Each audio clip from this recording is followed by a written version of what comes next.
Достар, сәлем, Let's Cook KZ арнасына қош келдіңіздер. Сіздерді көргеніме өте қуаныштымын. Бүгін сіздерге мінекей осындай әдемі банан қосылған өте тәтті шоколадты пирог рецептін ұсынамын. Бұл пирог өте оңай және тез дайындалатын пирогтар қатарынан, сондықтан видеоны соңына дейін қарап, менімен бірге дайындаңыздар. Ең алдымен пирог қамырын дайындаймыз. Ол үшін терең ыдысқа жылы сүт пен сұйық май құямыз. Енді бөлме температурасындағы көлемі орташа 3 жұмыртқа қосамыз.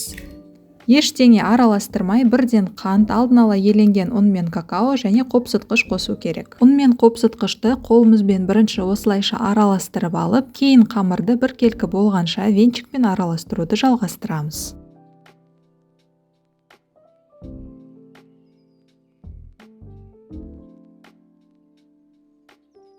Мінекей достар, қамыр осындай біркелкі және сұйық болуы тиіс. Келесі кезекте 3 орташа бананды тазалап, өздеріңіз көріп тұрғандарыңыздай турау керек. Әр бананды мінекей осындай бірдей 4 бөлікке кесеміз.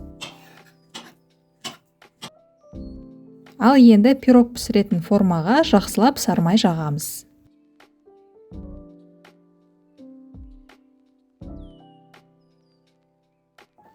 Және туралған бананды мінекей осылайша тізіп шығу керек.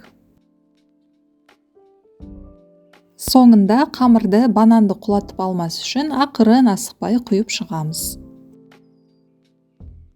Пирогты алдын ала 170 градус қызып тұрған пеште шамамен 35-40 минуттай пісіріп аламыз.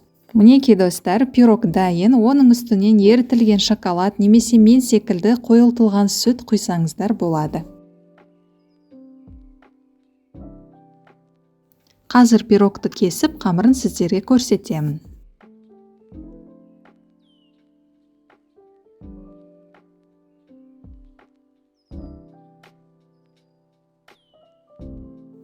Қараңыздар достар, қамыры керемет көтеріліп, орысша айтқанда рыхлый және влажный болып піскен. Сонымен қатар шоколадты қамыр бананмен керемет үйлесіп, мінекей осындай тәтті, әдемі пирогқа айналады. Міндетті түрде дайындап көруге кеңес беремін.